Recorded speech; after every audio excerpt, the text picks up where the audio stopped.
In its special report last month, the United Nations Intergovernmental Panel on Climate Change was clear. It's not a matter of choosing sides and strategies. We have to use it all. All of us, living together in God's creation, must work together to solve this global problem. We belong to each other.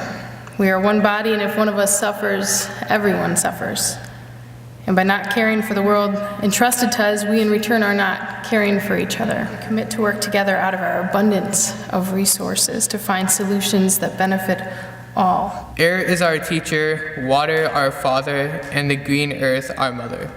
All creations on earth were created by God. They have the same origin as us and the same end as us. Able to embody the lessons our God, our Vaheguru, gives us implies that we live in harmony with all of God's creations. We can find solutions to climate change by embracing a spirit of hope.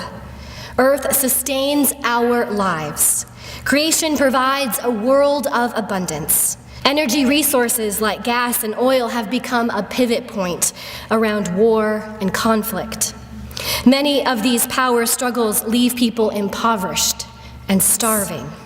Rather than a call to disengage, sit back and wait for Jesus, Mark calls us to be people who engage and resist forces of destruction.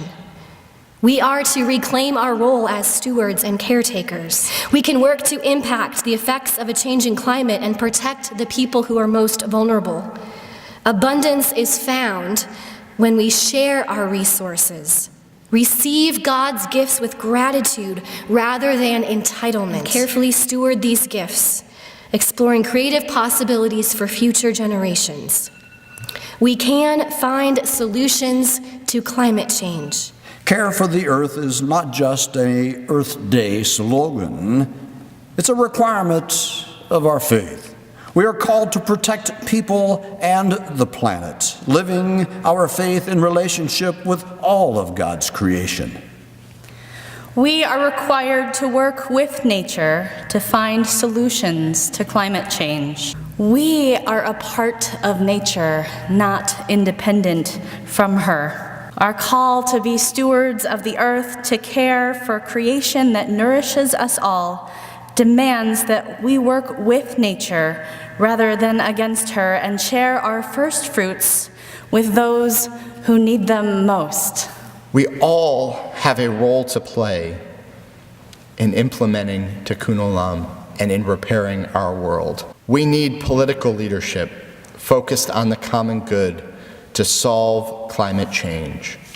We can no longer wait. We trust the scientific consensus that human activity is causing the catastrophic global climate change. The debate about whether or not humans are causing climate change has been resolved. We have the technology, the resources, and the human capacity to avoid catastrophic global climate change.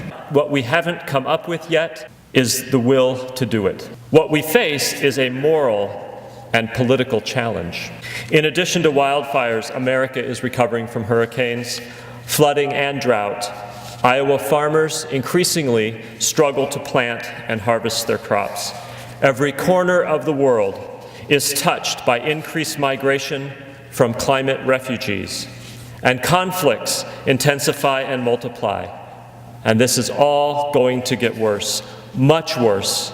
We as Iowans have a responsibility to do our part, to work together, to champion the policies and implement the economic models that move the world beyond the era of fossil fuels and into a future of clean, renewable energy. When we put our faith into action, we can avoid environmental devastation. We are living in a moment of both and, not either or.